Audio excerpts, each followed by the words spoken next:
As Crônicas de Nárnia, O Sobrinho do Mago.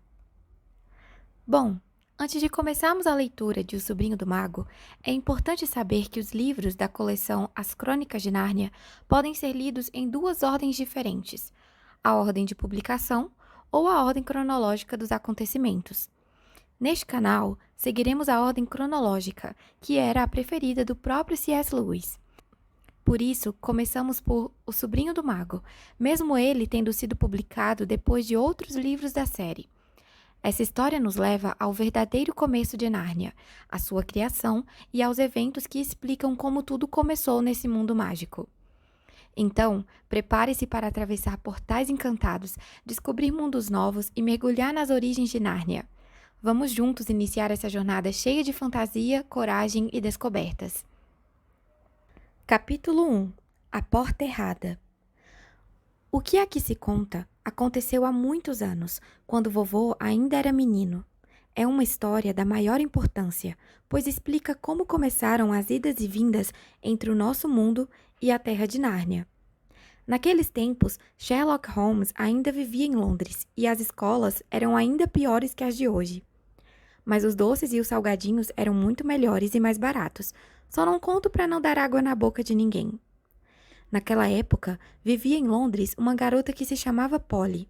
Morava numa daquelas casas que ficam coladas umas nas outras, formando uma enorme fileira. Uma bela manhã, ela estava no quintal quando viu surgir por cima do muro vizinho o rosto de um garoto.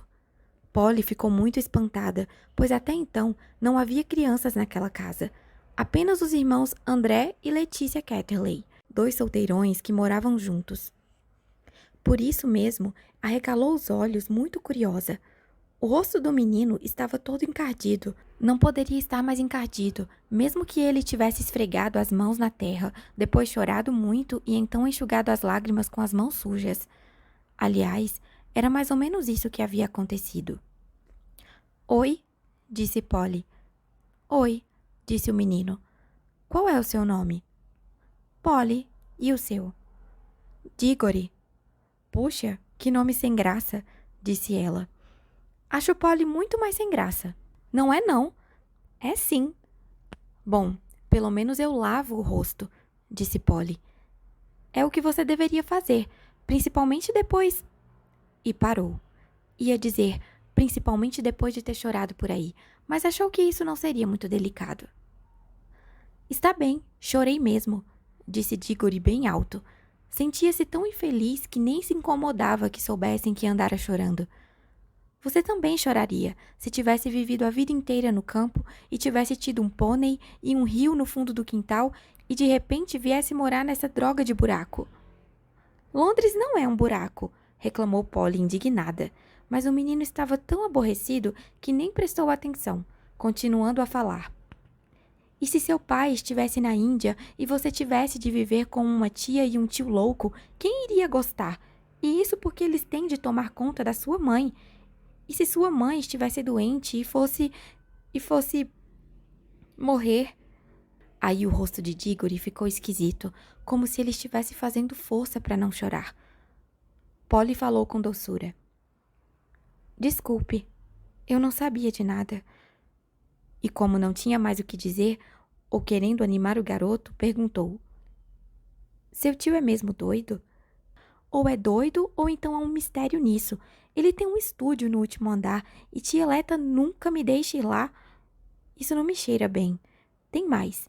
Sempre que ele quer me falar alguma coisa na hora do jantar, ela não deixa, dizendo, não aborreça o menino, André. Ou então, Diggory não está nada interessado nisso. Ou, Diggory, acho melhor você ir brincar no quintal.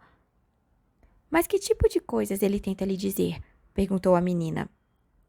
Não tenho a menor ideia. Ela nunca deixa ele continuar. Tem outra coisa. Ontem à noite, eu estava passando perto da escada do sótão, indo para a cama, quando ouvi um grito. Quem sabe ele não tem uma mulher louca que ele esconde lá dentro? Sugeriu a menina. Já pensei nisso. Quem sabe ele faz dinheiro falso? Também pode ter sido um pirata, e agora anda escondido dos antigos companheiros. Sensacional! Exclamou Polly. Jamais poderia imaginar que sua casa fosse tão interessante. Você diz isso porque nunca dormiu lá. Não é nada agradável acordar no meio da noite ouvindo as passadas do tio André no corredor, vindo na direção do seu quarto. E os olhos dele são de dar medo. Foi assim que Polly e Diggory se conheceram.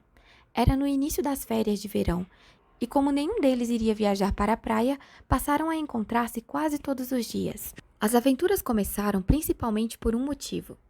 Era um daqueles verões muito úmidos e quentes, de modo que, em vez de brincar ao ar livre, eles preferiam fazer incursões dentro de casa.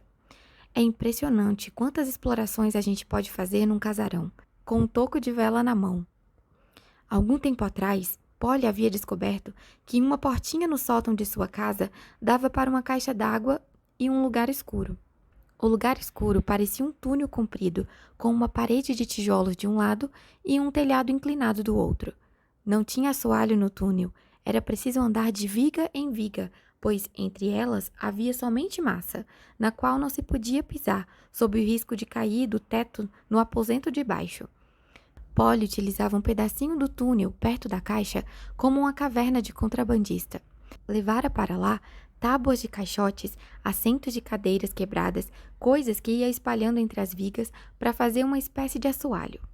Também guardava ali uma caixa contendo vários tesouros, uma história que andava escrevendo e maçãs. Era ali também que costumava beber tranquilamente sua garrafa de soda. As garrafas vazias ajudavam a fazer o ambiente. Diggory gostou muito da caverna. Ela não lhe mostrou a história, mas estava mais interessado em prosseguir nas explorações. Olha aqui, disse ele. Até onde vai esse túnel? Ele para onde termina a sua casa? Não, continua. Só não sei até onde. Quer dizer então que poderíamos andar por cima de todas as casas do quarteirão? Poderíamos não. Podemos. Hein? Podemos até entrar numa outra casa. Ah, é? E acabar na cadeia como ladrão. Não conte comigo. Não seja tão espertinho.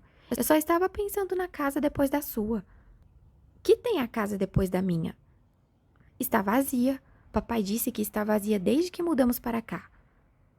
Vamos dar uma olhada, disse Diggory. Estava bem mais entusiasmado do que demonstrava.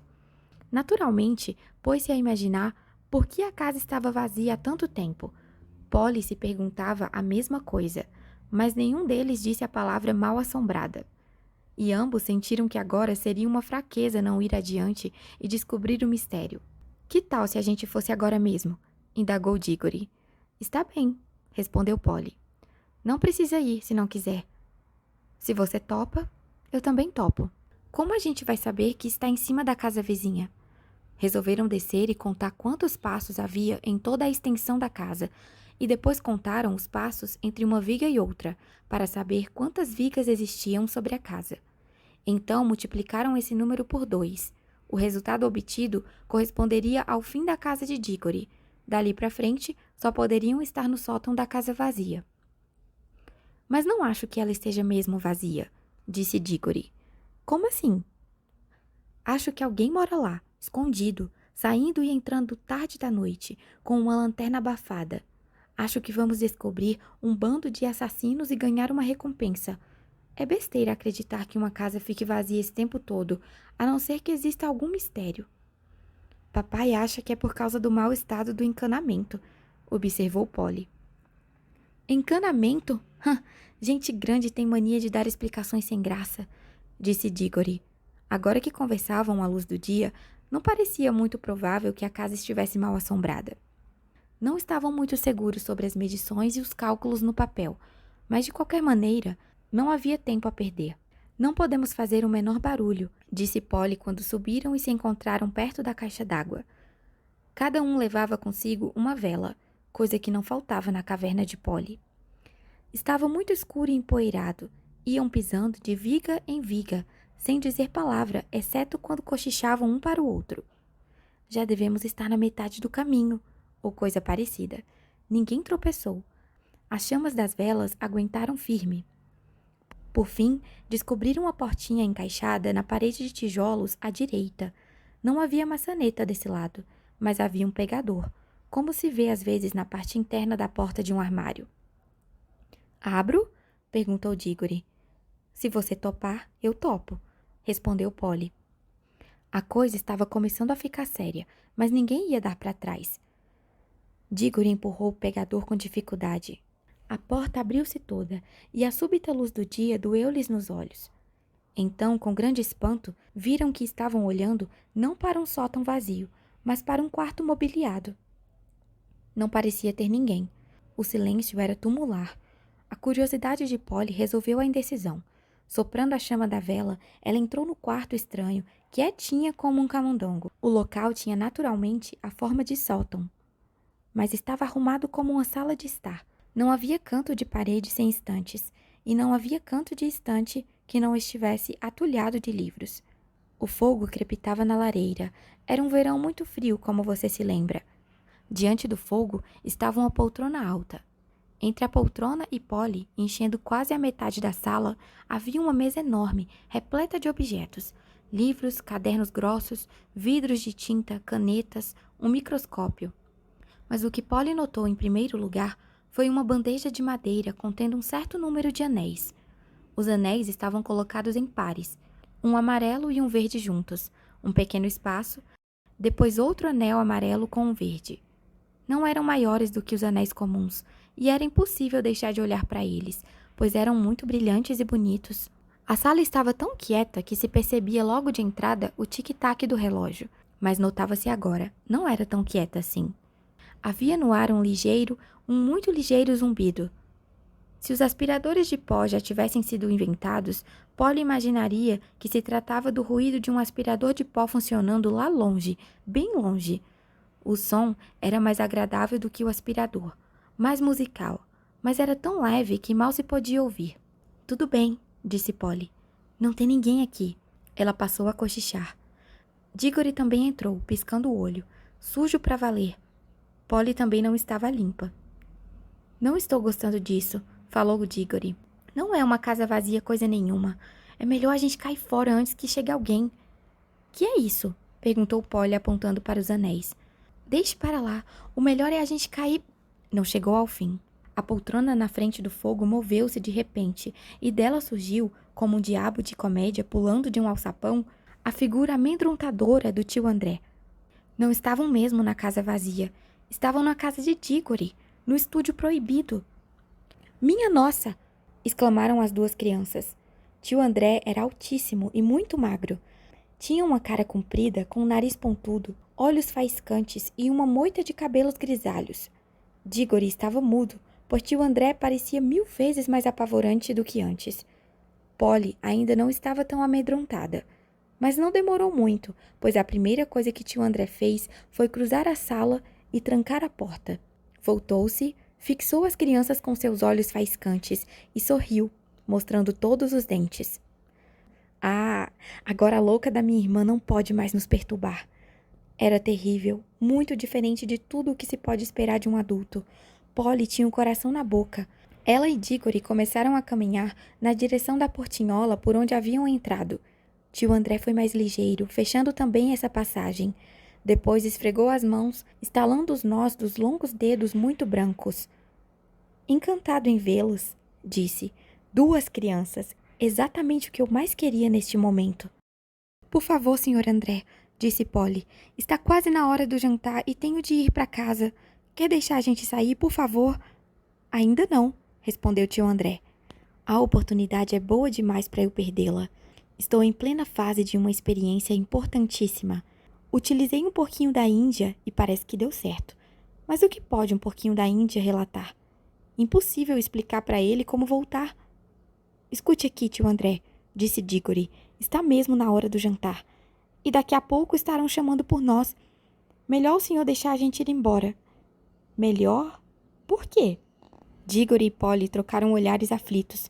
Não ousavam dizer coisa alguma, mas os olhares significavam o seguinte: que coisa apavorante! E também, vamos ver se damos um jeito. Se o senhor permitir que a gente vá jantar, falou Polly, voltaremos mais tarde. Como posso saber que voltarão realmente? Perguntou tio André, com um sorriso astuto. Pareceu, no entanto, mudar de ideia. Muito bem, se precisam mesmo ir, que hei de fazer? Não deve ser divertido para 2 jovens como vocês conversar com um velhote. Deu um suspiro e continuou. Vocês não podem imaginar como eu me sinto sozinho às vezes. Podem ir jantar, meus filhos. Mas antes, quero lhes dar um presente. Não é todo dia que encontro uma moça nesse meu velho estúdio, principalmente uma senhorita tão bela como você. Polly já começava a achar que ele não era tão louco, afinal de contas. Quer um anel, meu bem? Perguntou tio André.